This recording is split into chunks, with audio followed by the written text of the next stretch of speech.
Hi everyone. Welcome back. Excuse me. So today I am coming from outside in my backyard because it's really hot in the house, and we're having some construction done. So it just seemed easier to be able to come outside and talk about what I want to discuss today, which is moving past obstacles. So in last week's video, I discussed the power of perseverance and how you should view obstacles as opportunities, and then ways to be able to, get past that. But the problem is, and I mentioned this last week, that we're always going to come up against obstacles. Like, there's always going to be something that comes up in our lives that is an obstacle that is going to try and keep us from moving forward or doing anything good or actually progressing in our life. And these obstacles, I call it being kicked in the teeth. So there's going to be plenty of times in your life where you're going to be kicked in the teeth, and it's going to happen a significant amount of time. Unfortunately, I hate to say it, it's just going to happen. It's just a part of life, and it's just something that we need to learn to deal with. So I'm going to actually shift this. Let's see if I can. I realize I'm actually don't mind all the mess behind me. Actually, moving the video camera a lot, holding on to it and breathing. So probably better for you guys if the camera isn't moving so much. So I'll just kind of set that there and readjust myself so that anyway, so it's going to happen. Life is going to happen. Things are going to happen. And, a lot of things are going to come your way that are going to be unexpected. Things that, you're going to have to try and figure out how to deal with. So, like, for instance, one thing that we're working on. So right now I'm doing a full kitchen renovation. And we decided, because we're going from an electric range to a gas cooktop, we need to have some electrical done, and it would just be beneficial for us to go down to Studs and have the electrical done right, to have it done correctly. And the easiest way to do that was to take all of the drywall off so that the electrician that comes in has an easier time, can see everything. And I'm really grateful that we did that, because our house, even though it was built in the 1970s, there was a live wire that was not going attached to anything in the wall. So we found that, and there was a lot of things that weren't to code that needed to be changed. So there were a lot of issues that we came across that we kind of had to figure out how to fix. Like, how are we going to resolve this issue, and how are we going to solve this problem? And then we had an issue 2 years ago where we found that our second layer of roof had been put on, and they didn't put new flashing, and the flashing that was originally put on there wasn't meant to last 40 years. So it caused water leaks, and it caused a significant amount of damage, and we had to have an emergency roof put on. And then there was damage inside the walls, and part of our floor was sinking, so we had to have part of the floor redone. We had to have an entire new door wall put on. And it was really stressful trying to figure out, okay, what needs to be fixed right now?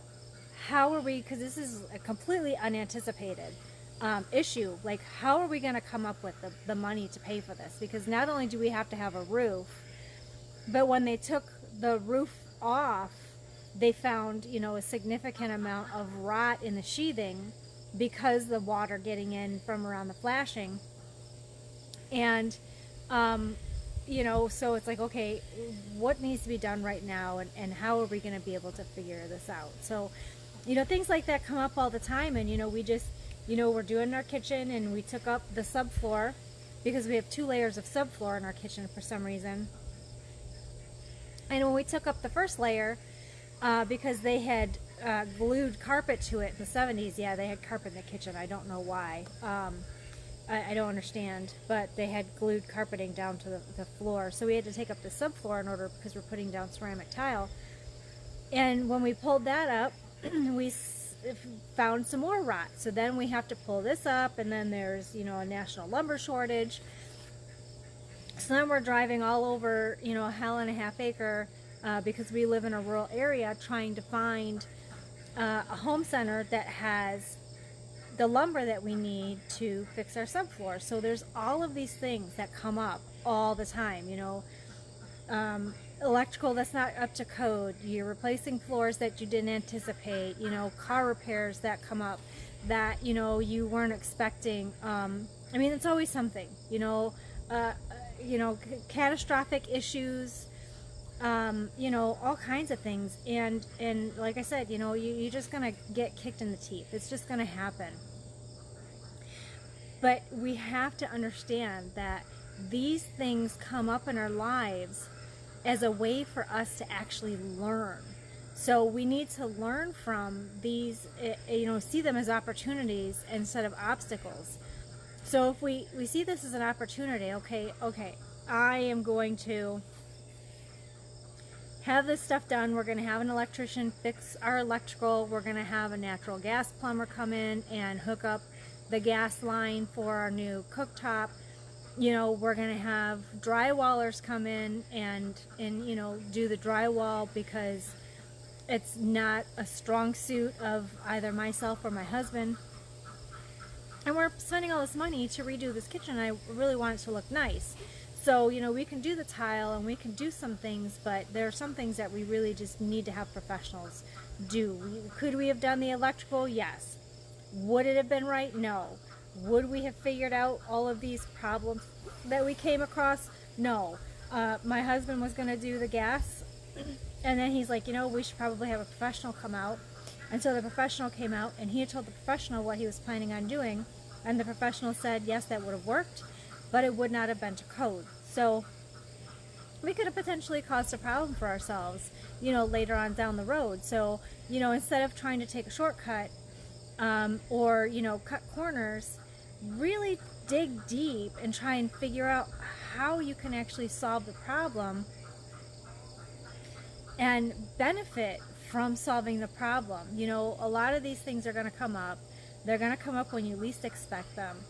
And that's just the way it works. We all know, we've all had things come up that we really just weren't anticipating.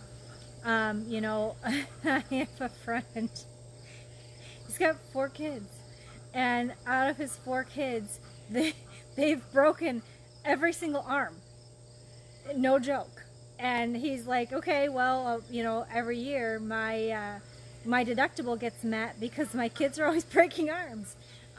Because, they're active and, in gymnastics and karate and doing all kinds of things like that. So, jumping on trampolines, they fall off. They're climbing in a tree, they fall out. It just happens. One of them was swinging on a swing and fell off and broke her arm. And, it's not something that we can plan for, unfortunately, and it's just something that we have to deal with. But a lot of times these things come up, and they really they get us down. So I, ever since COVID, I had started working out when it was just before Thanksgiving last year, going to the gym regularly, and was really enjoying going to the gym. I was going, by the time COVID came, 3 times a week. So on Mondays I would go in the afternoon and run, and then I think it was like Tuesdays and Fridays I would go in the afternoon and work out, and I would do like a circuit training. And I was really enjoying that, and I was really feeling good. But then they closed the gyms, and I use that as an excuse to not do anything because the gyms are closed, so I really can't do anything. And fitness equipment can't be found anywhere, and just any excuse in the book to really keep from doing anything. And after a few months of just like sitting and not really doing anything, and I would go do stuff, like I go hiking with my best friend every other week. we'll do anywhere from 2 miles to 6 miles hiking, and go for walks around the neighborhood on occasion, but nothing like seriously strenuous. So nothing that like really gets my heart going or makes me sweaty. And a friend of mine on Facebook posted that she was doing a boot camp. Like, she's actually hosting a boot camp, and you had an option to join for 4 weeks or 6 weeks. And I was like, you know what? I think this is something that I can really use right now, because I need some accountability, and I need, someone to really, help me to just be focused on what it is that I'm trying to do. I'm trying to be a little more fit and to just get in better shape. And so I joined the challenge, and part of the challenge is we're supposed to run twice a week. And I used to be an endurance athlete. Like, I did it for years. I was a sponsored endurance athlete. And I really loved doing it, but I actually gave that up 13 years ago. I shifted my priorities and was doing other things. And I decided that I was going to start running again. So when I was going to the gym, I would go on the treadmill. So I would go on Mondays in the afternoon, and I would run on the treadmill for about a half an hour. And then the days that I was doing the circuit training, I would warm up doing kind of like a walk jog. And then I would go and do my circuit training, and then, do a cool down. So I was running 3 days a week. It wasn't a significant amount of running, but I was running. And so when I started this challenge, part of the thing is to run twice a week. And I'm finding myself now, I'm having issues with plantar fasciitis, which, is an issue caused by, a range of motion problems. And so I mentioned to the coach today that, I right now I can't do the run portion. And I asked her if she had something else that she would like for me to do instead. And she was like, oh man, if I got injured, it would really get me down. And there's a lot of people that it would really get down, because you're really looking forward to this. And I was really looking forward to this. I went out and, ran a couple times last week, and I ran once this week, and I felt really great. Got up early, put on my gym clothes or my workout clothes, got out. It was like 4:30 in the morning, before 5 o'clock in the morning. No one else is up. And where I am, it's just so peaceful and quiet. And all you can hear is, you can hear the owls and the crickets and the cicadas. And it's really, really nice and pleasant. And as I'm getting back, the sun is just starting to come up, and the birds are chirping. And it's a really beautiful and joyful time for me. And I was really enjoying it. Now, I could be really upset that I don't have that. I can still get up and go walk, even though it's still kind of painful. But I was like, what? I just need something that's going to take the place of that intensity, to get my heart rate moving and to be able to burn calories. And instead of seeing this as an obstacle, I'm going to see this as an opportunity to learn what other exercises can I do in order to get my heart rate going the same as I would if I was running. And to maintain it, what can I do to kind of keep my heart rate elevated for that amount of time without actually doing something that's seriously high impact that would really hurt my heels. And, we all have a tendency to, when something like this comes up, to just immediately go to the negative. It's going to cost me money, it's going to put a strain, it's going to, affect this relationship, I'm not going to be able to do this, or, I can't have this, I can't go there, and then you start to think about like all the trickle effect, right? So if I have an emergency car repair come up and it's going to cost me $600, okay, well, I barely have enough money to pay my bills, and how am I supposed to come up with $600? And if I come up with $600, how am I going to pay my rent? How am I going to pay my electricity? How am I going to buy groceries? How am I going to, and it just negative, just constant, I'm not going to pay my credit cards, and everything's going to be late. And so then it's the trickle effect. It just moves forward and just goes back and back. And it's like you start to think so far in the future that it becomes overwhelming. And it can be really, really frustrating, because that is where our brain always wants to go. It always wants to remind us of all the horrible things. all the terrible things. Remember that time your cousin had this happen? Remember that time your brother had this happen, and he lost his house because he couldn't pay his rent? Or remember this, and remember that, and remember this, and remember that, and all these horrible negative things just like constantly going on in your head. And the interesting thing is, and I've mentioned it time and time and time again, is that you don't have to listen to these voices. You can say, you know what, I appreciate you talking to me, I appreciate you telling me what you think might happen, but I am going to choose a different thought. I'm going to choose a different way of thinking. I am going to actually choose to think positively, and I'm going to try and figure out a solution to the problem. You know, maybe by shifting, I shouldn't say maybe, but for sure, by shifting your thoughts from negative to positive, you start to see all different kinds of ways that you could come up with the money without putting yourself in serious financial strain. Maybe you go around the house and you find things that you can sell. I mean, I know there's a lot of stuff on Facebook Marketplace that's selling like crazy. You know, one of the things that I've been doing while I've been doing it's a virtual boot camp that I've been doing, and I've been working out in my basement, and I've got tons of books, and I have all these books that I've read, and I love them dearly, but I mean, I'm going to be honest and say that it's not likely I'm going to read them again. And a lot of these books are worth money. So I was like, I was working out the other day, and I kind of had a little bit of extra time yesterday, actually. And so, you know, the virtual boot camp is such that, like, the trainer's in person, she's in Missouri, and she's actually at a park with some participants, and then there's a couple of us that are on Zoom. And so, like, she was doing things with the participants. I think she was taking measurements, and we had already taken ours and emailed them in. And so she's taking their measurements, and while she's doing that, I'm looking at the bookshelf going, I don't need this book, I don't need this book, I don't need this book. And so I put together a huge stack of books that I'm going to take pictures of, and I'm going to list them on Facebook Marketplace. We've gone through, since we're doing our renovation, and like so many things in our kitchen, we had to empty all of our cupboards. And we've been in our house for 5 years now, and there's so much stuff in there that we don't use, like really nice plates and cups and china. I mean, I had like a whole set of china that I bought probably 15 years ago that I've used once.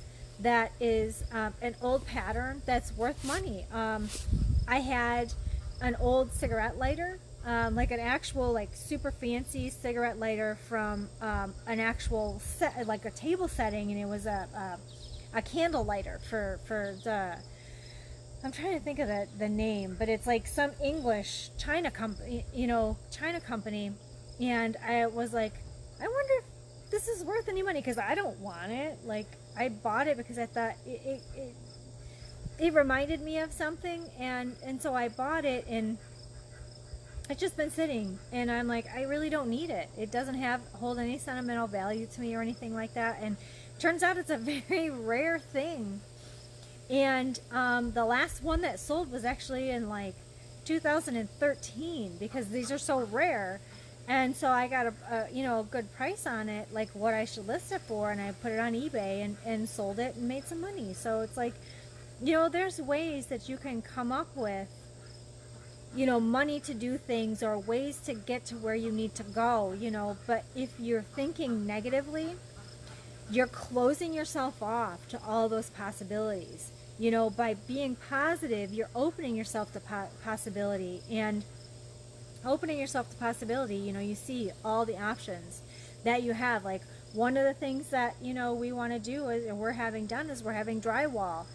And the drywalls they're going to come in and they're going to do drywall, tape, mud, prime, and finish paint, because I really don't want to paint. I've painted my whole house, except, I actually painted the kitchen before, and I really just don't want to do it again. And, it's like, okay, this is going to cost us a couple $1,000s. Like, where are we going to get this money? Because it wasn't something that we budgeted for. And I was like, you know what?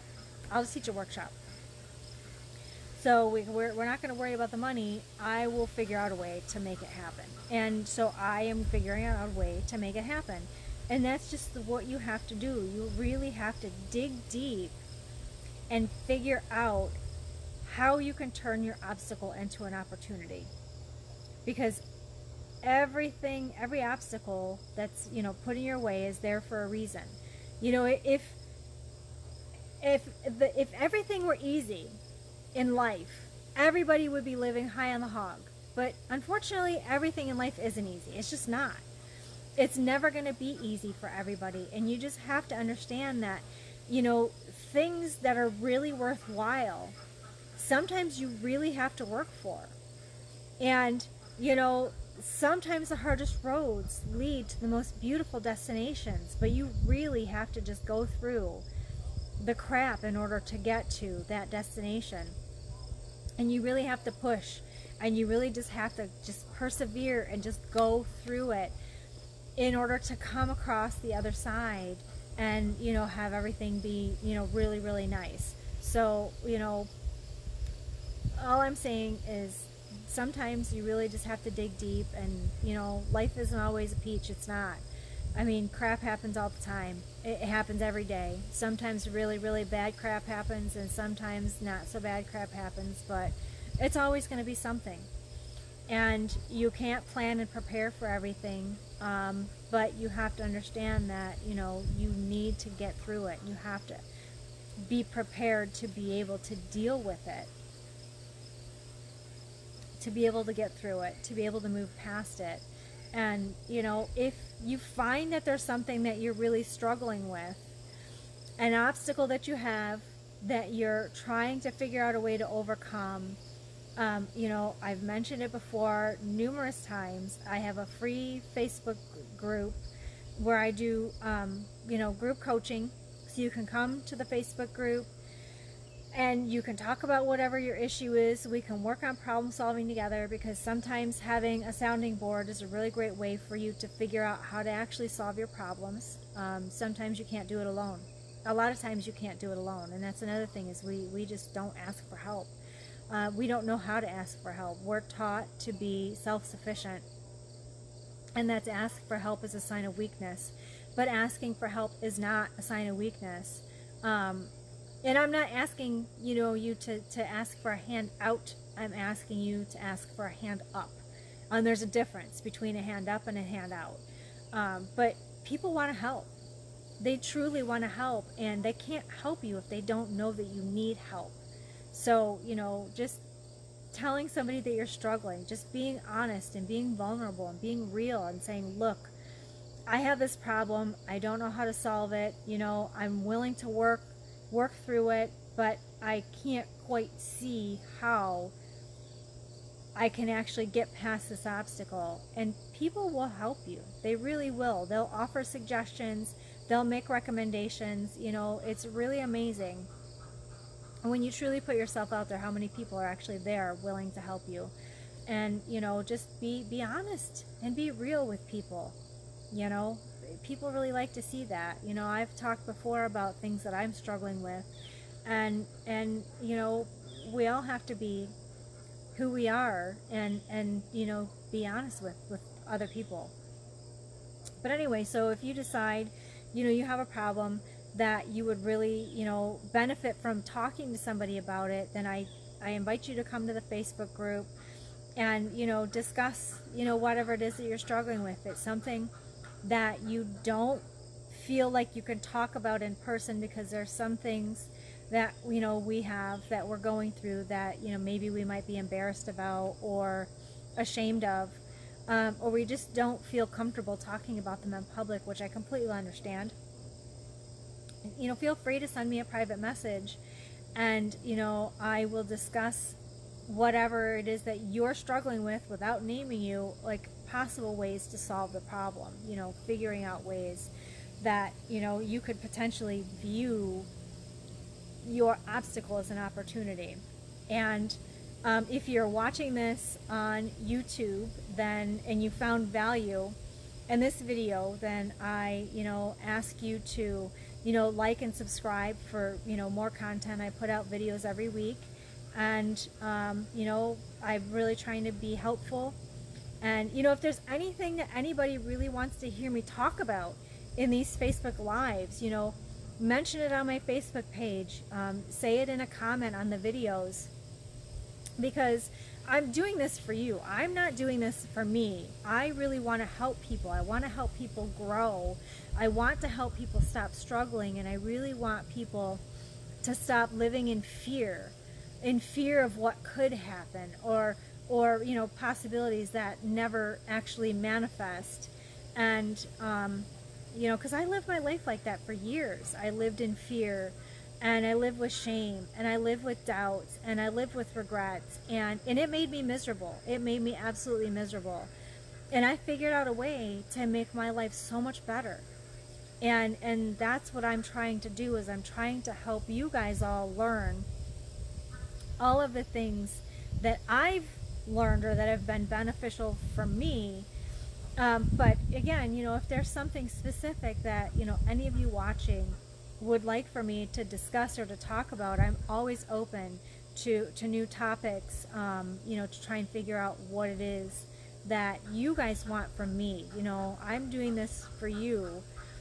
So I want to, you know, be of service to you, and I want to provide the content that you guys truly want to see. So, you know, whatever you guys feel like seeing or hearing me talk about, or learning about, please feel free to comment, and I'm happy to discuss it. So, you know, like, comment, subscribe. You know, I really thank you for your time. I know your time is valuable, and I truly am honored that you took the time to watch this video. And, you know, I hope that everybody stays happy and stays healthy, and I will see you next week.